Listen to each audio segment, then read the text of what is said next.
J'aimerais donner maintenant la parole à René Galdisso. Essayer de parler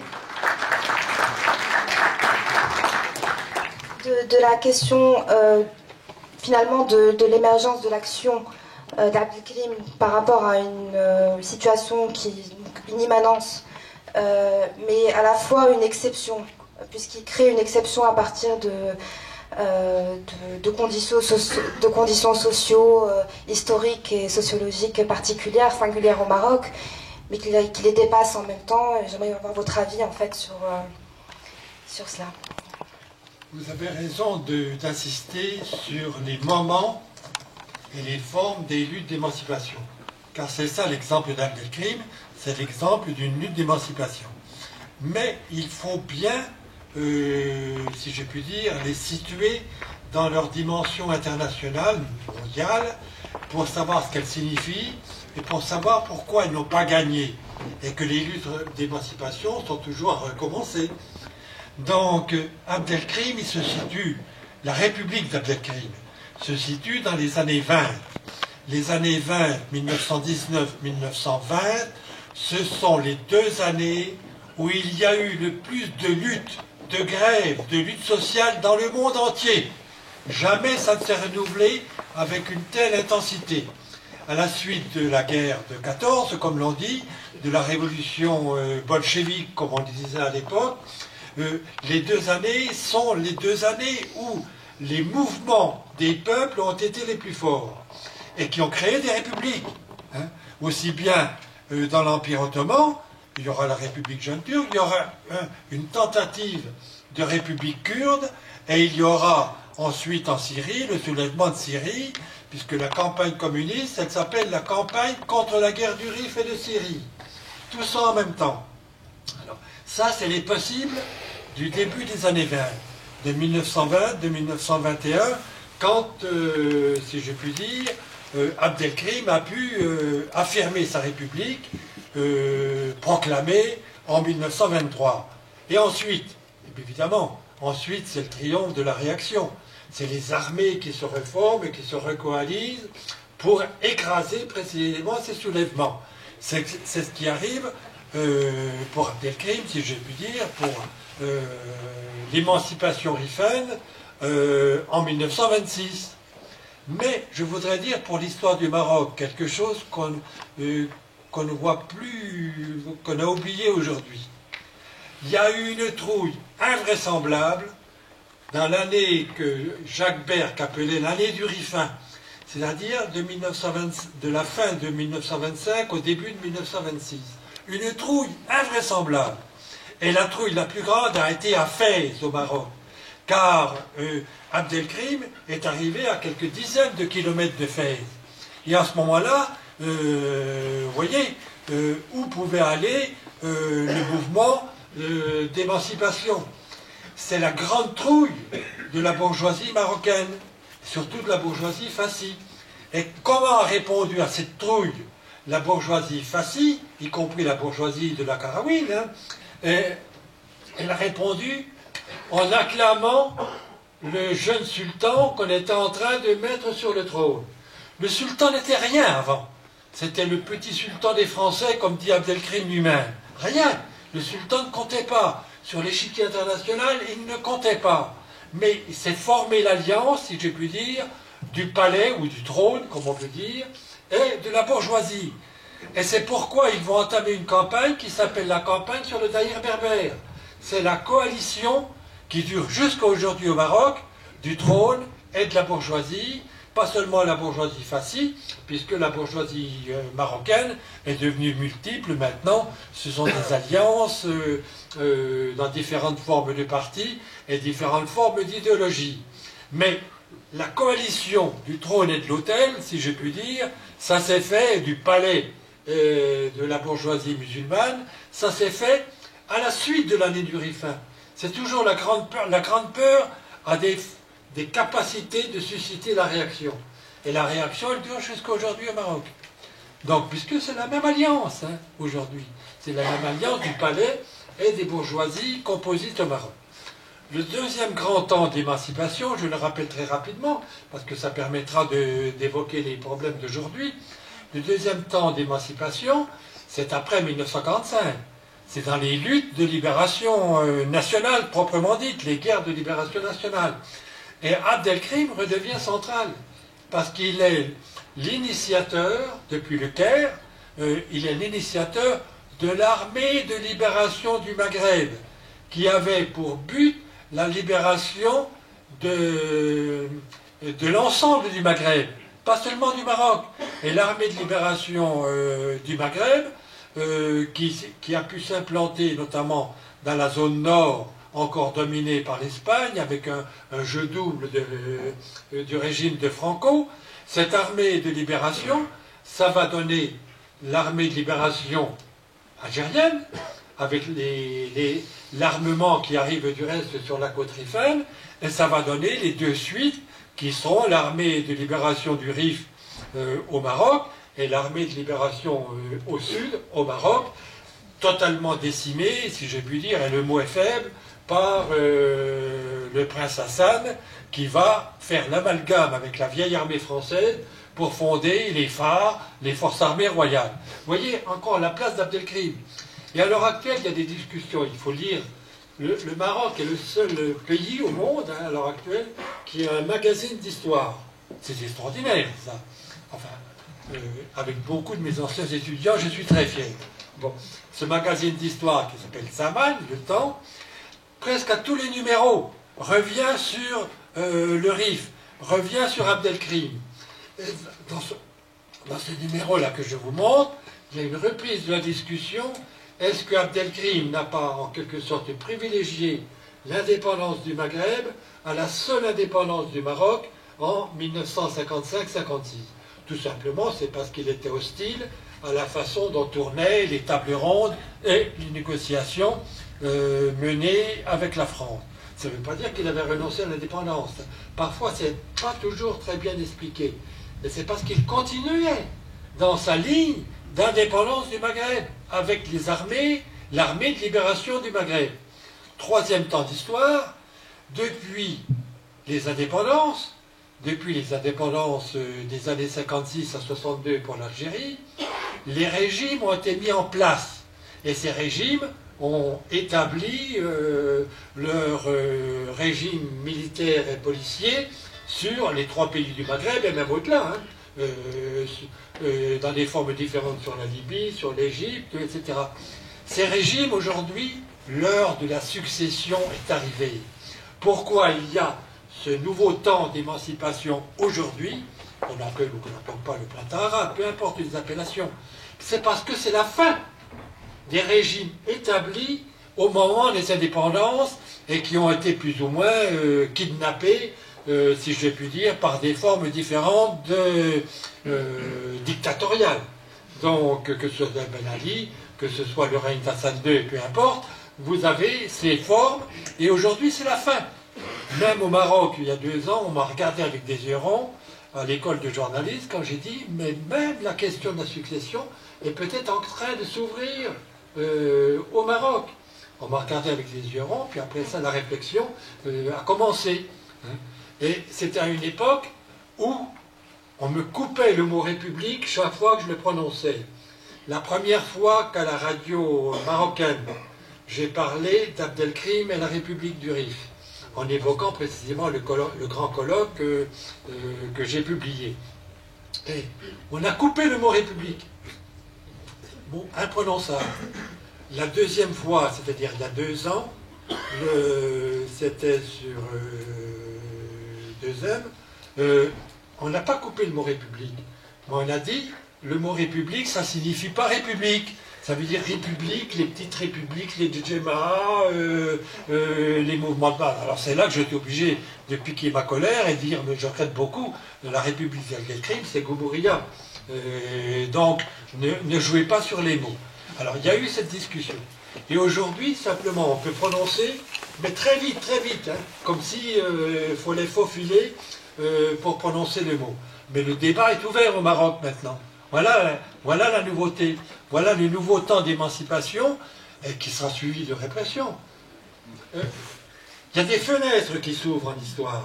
Des fenêtres dans lesquelles il y a des tentatives d'émancipation.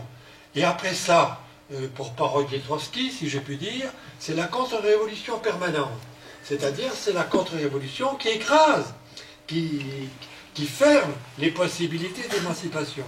C'est pourquoi il faut faire, comme disait la camarade Rosa Luxembourg, hein, une femme, hein, la camarade Rosa Luxembourg, mais il faut recommencer. Il faut reprendre le boulet et recommencer à le repousser. Voilà. Je voulais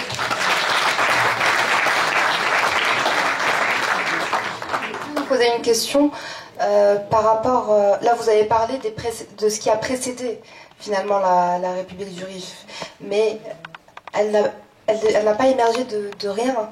Il y avait bien une tradition avant de confrontation avec l'Espagne, mais aussi dans la formation même de Mohamed Ben Abdelkrim et de son frère Mohamed, il y avait cette, je pense, une réflexion et avec leur père aussi, le Qadi, qui avait donc une tradition, je pense aussi avec Nahda, avec le moment de la Renaissance arabe. Il y avait le salafisme aussi, le salafisme non pas comme on l'interprète aujourd'hui, mais le salafisme éclairé, donc scientifique de l'époque. Comment est-ce que vous pouvez nous... En fait,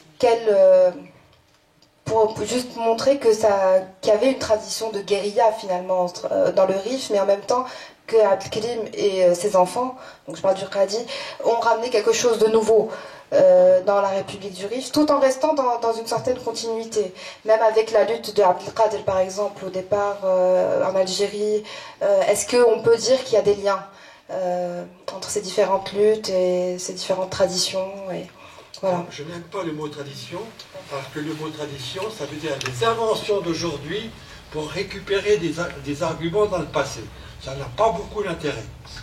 Comme le grand historien que l'on cite, l'auteur de l'âge des extrêmes, qui s'appelle Eric Hobsbawm, qui est mort il y a 3 mois, c'est l'invention de la tradition. Les historiens ils utilisent comment on réinvente sans arrêt la tradition. Mais la tradition, ce n'est pas un mot d'histoire. Hein. C'est une refabrication avec le passé pour servir une cause d'aujourd'hui. Donc, méfions-nous de ce mot tradition. Alors, pour se situer dans ce moment, si je puis dire, du mouvement rifin, il faut faire quand même, il ne faut pas aller trop vite. Parce que Abdelkrim, dans son mémoire, dont on cite le texte dans le film, explique lui-même qu'il avait pensé pouvoir travailler avec les Espagnols, travailler avec l'Espagne, pour arriver à faire progresser la situation rifaine. Et lui-même a été rédacteur dans des journaux espagnols, dans des journaux coloniaux. Il ne faut pas nier, si je puis dire, la première formation d'Abdelkrim. Le mouvement Amazigh aujourd'hui, il est en peine parce qu'il voudrait prouver qu'Abdelkrim est né révolutionnaire. On ne naît pas révolutionnaire, on le devient. C'est comme l'histoire des femmes, ça. Donc, après la période où il avait fait confiance aux réformes en s'associant à l'Espagne, il y a la rupture. Bon. Alors, quelles étaient les formes d'opposition, si je puis dire, avant la Première Guerre mondiale et avant la guerre du Rif? C'était des formes d'opposition principalement à propos du sultanat, car il y avait plusieurs sultans. Et il y a eu un sultan réformateur, notamment Moula Hafid a tenté les réformes contre le sultan qui était l'endetté de la pénétration des puissances européennes. Bon. Et c'est des formes de résistance. Pourquoi? Ces formes de résistance à propos du sultanat, et en particulier dans la zone nord, demandaient une constitution. Eh oui, et demandaient une constitution pour contrôler précisément le gouvernement sultanien. C'est même dans la zone nord, Zaman l'a rappelé il n'y a pas très longtemps, qu'il y a eu le premier projet de constitution pour précisément contrôler politiquement le sultan. À l'époque où il y avait 3 sultans. Il ne faut pas fabuler sur l'histoire sultanienne. C'est Lyoté qui a fabriqué le sultan d'aujourd'hui et le roi d'aujourd'hui. Mais avant, ce n'était pas ça. Le Maroc était polycentrique. Donc, il y avait plusieurs mouvements. Et le mouvement du Nord, comme dit Abdelkrim, c'est le mouvement de notre peuple. Ça veut dire le peuple rifin. Car à cette époque-là, on ne raisonne pas avec les frontières et avec les États territorialement définis comme après 1945. C'est pourquoi il y a des républiques, c'est pourquoi il y a des luttes d'émancipation. On emploie le mot nationalitaire, on emploie le mot nationalité, on emploie le mot peuple rifin, nation rifin. Vous voyez? Et c'est après 1945, avec l'ONU notamment, que partout, un peuple, un territoire, un État. Mais non, ça c'est le nouveau carcan. Vous voyez, c'est ce qui est en train de... les problèmes d'aujourd'hui. Les problèmes d'aujourd'hui, c'est ce monopole créé par les nationalistes, un peuple, un État, une langue parfois. Donc, vous voyez, et un territoire. Bon, avec l'attachement aux frontières qu'on ne doit pas réviser, etc. Et avec ces 190 États qu'il y a à l'ONU. Alors que dans le monde, il y a 5000 langues, vous vous rendez compte? Il y a des minorités. Il y a des minorités de chaque côté des frontières. C'est pourquoi cet ordre établi par les nationalismes d'État fait partie aussi des choses qui sont aujourd'hui contestées, qui sont aujourd'hui dans les contradictions des mouvements d'aujourd'hui, aussi bien au Maghreb qu'au Maghreb. Et je ne parle pas du Sahara à échelle saharienne et de l'échelle africaine. Voilà. Donc c'est pour se resituer en quelque sorte dans ces échelles des luttes et ne pas raisonner comme aujourd'hui uniquement avec le nationalisme d'État, un peuple, un territoire. Ça, c'est l'idéologie nationaliste la plus simple. Et l'idéologie nationaliste est utilisée par tous les maîtres du pouvoir. Tant qu'elle n'est pas critiquée, eh bien, le règne des Ben Ali et le règne des descendants d'Hassan va continuer. Voilà. Bonsoir, M. Galissot. Je me présente, je m'appelle El Amrani, j'ai été chercheur au CNRS pendant une quarantaine d'années, mais dans une discipline qui est tout à fait autre. Je ne suis pas historien du tout. Mais j'ai fait l'histoire de la philosophie.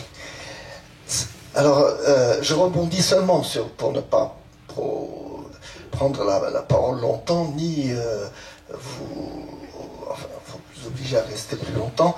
C'est sur le mot de tradition qu'elle a utilisé, Leïla, pour vous rappeler éventuellement que le terreau ou les origines de la lutte émancipative de Abdelkrim peuvent trouver un ascendant et il est à la fois familial, puisque un des fils de Abdelkader a combattu avec Abdelkrim. D'autre part, Abdelkrim a séjourné, alors là je ne suis pas sûr des dates, est-ce que c'est avant l'insurrection ou après, dans la Zawiya de Sidi Ahmed Ben Aliwa à Moussaranem. Toute cette ascendance confrérique, pour ne pas dire un autre mot, le mot confrérie je ne l'aime pas, mais bon, il y a des mots qui sont comme ça marqués, on n'ose plus les utiliser comme salafisme justement tout à l'heure, mais à l'époque on parle de salafisme simplement, pas dans les sens actuels. Alors, Abdelkader est dans la lignée fondamentale de la lutte de Abdelkrim. Et je suis d'accord avec vous, le mot tradition est un mot, je préférais le mot de récurrence historique et vous êtes d'accord, je crois, sur l'appellation, pour dire un terme qui est un terme de la confrérie, c'est le mot de tajaddud, al-mujaddid, celui qui rénove. Eh bien, dans cette lignée, je crois que, d'ailleurs, il semble que Abdelkader lui-même soit d'origine rifaine, c'est un idrisside hassani du Maroc, ça c'est connu, mais plus que ça, j'ai appris par un livre par un propos rapporté d'un livre sur Abdelkader, qu'il aurait déjà conçu quelque chose pour le Rif. Un territoire autonome donc il y a quelque chose à chercher, je crois, d'abord dans l'ascendance djihadiste, je dirais, de l'époque, pas dans la formation et les objectifs de Abdelkrim. D'autre part, on ne peut pas dire, je crois, que le fait de signaler cette option confrérique et soufie de la lutte d'Abdelkrim succédant à Abdelkader ne peut pas simplement être mis au compte de la modernité du héros. Il y a une rénovation qui est vue et autorisée et voulue par ce mouvement soufi qui ne date pas d'ailleurs d'Abdelkader, qui va beaucoup plus loin dans l'histoire. Je m'arrête là. Il faut faire attention. Je suis bien d'accord que l'ensemble du Maghreb est tenu par des réseaux confrériques. Bon. Mais les réseaux confrériques, certains collaborent avec les puissances coloniales, certains s'opposent, certains contestent même le sultanat, en disant Malik c'est un nom hérétique. Hein. C'est pas d'aujourd'hui qu'on dit ça. Donc, vous voyez, je veux bien qu'on dise qu'il y a un terreau confrérique, mais l'ensemble confrérique est quelque chose de très orienté différemment, suivant les alliances, les implantations locales. Et de toute façon, il faut savoir que les réseaux confrériques ne sont pas marocains, ils ne sont pas algériens. Ils sont transversaux, si je puis dire, au Maghreb. Et beaucoup ont, non pas des prolongements, mais des sources, si je puis dire, sahariennes. Hein, tout en se référant, évidemment, à un saint patron qui, lui, appartient à Bagdad ou appartient au Mashrek. Donc c'est quelque chose qu'il faut resituer dans l'ensemble de ces réseaux, hein, et ne pas les innocenter. Bon. Alors sur la question par contre très importante que vous avez posée, c'est la question du caractère moderne d'Abdelkrim. Bien. Alors là, je ne peux pas développer, mais il y a une véritable malversation qui s'est instituée par les mouvements islamistes depuis une trentaine d'années. C'est de faire croire que Nahda, ça veut dire le réformisme musulman. Eh bien non. Nahda, ça veut dire la renaissance intellectuelle qui a commencé au Mashrek, qui a été portée par des chrétiens, des juifs, des musulmans, et c'est une renaissance intellectuelle arabe. C'est ce que veut dire Nahda. C'est la renaissance arabe qui ensuite a été développée, qui est venue plus tardivement, si je puis dire, au Maghreb. Mais Nahda, c'est ça que c'est moderne. Hein, ça veut dire une pensée moderne et qui n'a aucun sens religieux. Je vais jusque-là. Parce que le sens religieux, il va être donné par le premier mouvement salafiste, El Afrani et les autres. Entre parenthèses, El Afrani était probablement athée, mais enfin, c'est pas la question. C'est quand ils ont voulu construire un mouvement islamiste. Le premier grand mouvement islamisme dans l'Empire ottoman. Donc il faut faire attention, hein, du point de vue historique. Il ne faut pas se laisser avoir par le sens nouveau qui ont été donnés aux mots. Et Abdelkrim, pour parler de lui, il répond de ce caractère moderne. Vous ne trouvez pas de pensée religieuse chez Abdelkrim, même dans son état, sauf la référence à l'état musulman. Bien sûr, c'est la référence toujours employée. Et les appels au combat qui s'expriment par le mot djihad. Bon, mais son état, la conception de l'état, vous regarderez dans le volume Abdelkrim et la République du Rif, c'est un état moderne. Et sa perspective, précisément pourquoi il a renoncé à sa collaboration avec l'Espagne, c'est parce que quand il a vu que ça ne pouvait pas aboutir à un résultat moderne. Et il a choisi l'autre voie, la voie de l'émancipation, avec un projet d'État moderne pour émanciper son peuple, qui est le peuple rifin. Voilà comment, je crois, il faut revenir en arrière. Parce que les mots sont trompeurs, hein, aujourd'hui, comme vous l'avez dit pour le mot salafiste. Je l'ai dit moi-même pour le confrérie, oui, oui. Ça ne traduit pas le terme de tariqa. Oui, oui, c'est ça. Ça ne traduit pas tariqa. Par conséquent, ce que je voulais dire, c'est tariqa. Oui, oui, oui, je comprends. Oui, oui, j'ai compris. Il va simplement dire que pour le RIF, il ne peut pas s'agir de confréries venant du Sahara ou autre, puisque le voisin immédiat et de quel se réclame tout ce mouvement, je ne dis pas confrérie, toroqi du soufisme, c'est Abdus Salam ibn Mashish, qui est à quelques dizaines de kilomètres à gauche et qui a pour disciple Abul Hassan Shaydili, vous savez, et ce n'est pas le Sahara. Voilà. Alors du coup, je suis d'accord que le mot confrérique ne convient pas, mais je maintiens, et d'ailleurs le film le dit parfaitement, la cause qui a été entendue en 1926, il faut abattre celui qui représente la cause de l'islam. J'ai entendu ça dans le film. Voilà. Merci. Bon, il y a 3 interventions et après on va laisser la parole à M. Galissot pour répondre, pour laisser le temps pour les autres pour faire leur intervention. Donc il y a 1, 2 et 3. Bonsoir à tous, Massa al-Khair. Je m'appelle Salah Menia, je suis algérien et je suis membre d'une association aussi née en 2012, Tous pour l'Algérie. Donc née aussi de la conjonction du cinquantenaire de l'indépendance et disons aussi de la dynamique enclenchée par ce qu'on appelle, qu'on soit d'accord ou non, le printemps arabe, qui pour nous Algériens est aussi une ouverture, une possibilité pour sortir de la sidération et la chape de plomb qui s'est imposée sur le combat politique dans les suites de la guerre civile.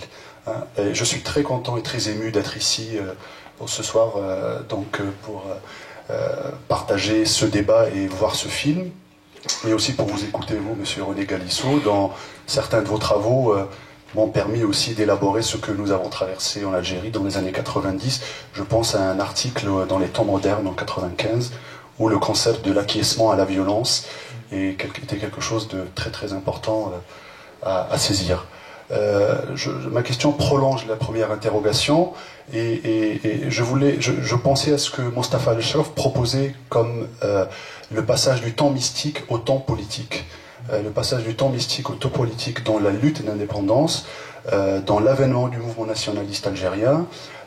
C'est intéressant que cette expérience fondatrice de Abdelkrim Khattabi se situe de manière concomitante à la naissance de l'étoile nord-africaine, embryon du mouvement nationaliste pour les 3 pays du Maghreb, et dont sera issu le PPA-MTLD et ensuite le FLN. Et donc du coup je voulais, comparaison n'est pas raison, mais je voulais vous interroger sur est-ce que Abdelkrim Khattabi est justement une transition de ce temps mystique, de ce temps messianique, je ne sais pas si vous, avec le temps politique, et dans ce cas-là, quels ont pu être, vous avez cité les mouvements Jumhuriya, les jeunesses turques et de l'Orient, et en Orient, quelles ont pu être les influences structurantes politiquement auprès sur Abdelkrim Khattabi pour justement dans ce passage du temps mystique au temps politique. Juste une précision, dans la constellation, parce que vous citiez Jamal Din Afghani, Mohamed Abdou, il faut dire que c'est par Rachid Reda que la transition et la dynamique s'est faite d'une pensée, je dirais, séculière de la Nahda vers une pensée dite islamique. Je ne sais pas si vous êtes d'accord, je parle sous votre contrôle et merci. D'accord. Alors, on est limité par le temps, donc j'espère que les prochaines interventions seront plus courtes et plus précises avec des questions bien ciblées. Merci. Bonjour Ali Dabash. Bonjour Monsieur Galissot. Je posais une question un peu transversale, mais vu que Monsieur Galissot allait partir, il pourrait nous éclairer à ce niveau. Je posais la question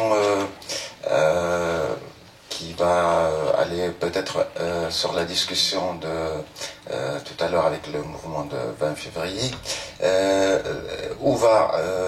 Jusqu'à où on ne peut pas penser, avec le film qu'on a vu de Abdelkrim Khattabi sur l'émancipation des peuples, et jusqu'à où ce que appellent les colons diviser pour mieux régner. Je parlais de ça, par exemple, pour le Maroc, à juste raison. Beaucoup de rifins demandent la reconnaissance de leur langue et leur tradition qui a été inscrit dans la nouvelle constitution, et jusqu'à où ça peut être peut-être même néfaste pour l'union d'un pays et peut-être c'est un peu pas clair jusqu'à où on peut aller dans l'émancipation d'une population, comme vous avez dit, des fois dans certaines, avec les divisions coloniales et les Nations Unies, il y a eu des frontières, alors que des peuples qui appartiennent à la même langue, etc., peuvent être divisés et demander leur émancipation. Je suis aussi algérien, comme ces messieurs qui viennent prendre la parole. Je suis un ancien de l'ALN. Et donc, je remercie M. Galisso pour le travail qu'il a fait. Et je ne fais qu'une chose... je n'ai pas l'habitude.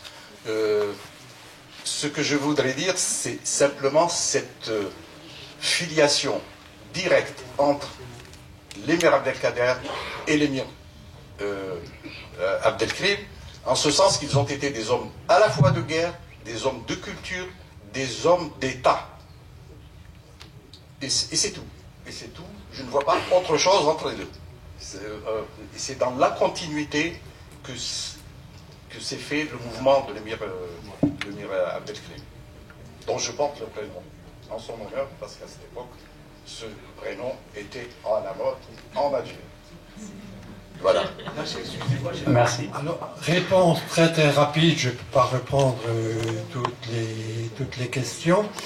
Je crois que la comparaison avec l'émir Abdelkader, c'est que c'est la tentative, si j'ai pu dire, de construire un État moderne. Et c'est bien le passage du mystique au politique. C'est bien un État moderne qui est visé. Bien. Mais la colonisation a joué un très mauvais tour. C'est pourquoi c'est inutile de parler de décolonisation aujourd'hui. Ça ne veut pas dire grand-chose de l'intérieur des sociétés elles-mêmes. Je ne parle pas des réactions coloniales en Europe, hein. De l'intérieur des sociétés colonisées. Pourquoi? Qu'est-ce qu'a laissé la colonisation? La colonisation a interdit aux 3 sociétés du Maghreb, ou aux autres sociétés. La colonisation britannique, elle a pratiqué la même chose dans l'Empire des Indes, avec les Pakistanais, avec les hindouistes, etc. Bien. Qu'est-ce qu'a fait la colonisation? Elle a interdit l'accès aux droits civils et aux droits politiques. Et elle a substitué l'attachement aux droits confessionnels religieux, que en pays musulman on appelle le droit musulman. Et on dit même que c'est le droit personnel. Et la colonisation a gagné. Pourquoi? Puisque regardez la constitution, la définition votée de la nationalité et citoyenneté en Algérie, regardez au Maroc, en Tunisie, Bourguiba a écorné tout cela, heureusement, mais en Égypte on retrouve la même réaction, c'est que la citoyenneté maintenant, c'est l'ancien droit musulman. C'est le statut musulman qu'on a appelé citoyenneté, aussi bien au Maroc qu'en Algérie. Donc la colonisation a laissé ça comme héritage. C'est pour ça que, certes, on peut dire que le temps mystique est aboli, bon, mais le temps politique n'est pas encore accompli, si je puis dire, puisqu'il ne s'agit pas de société civile, et il ne s'agit pas de droit de citoyenneté, mais il s'agit d'une définition de la citoyenneté et de la nationalité par la religion.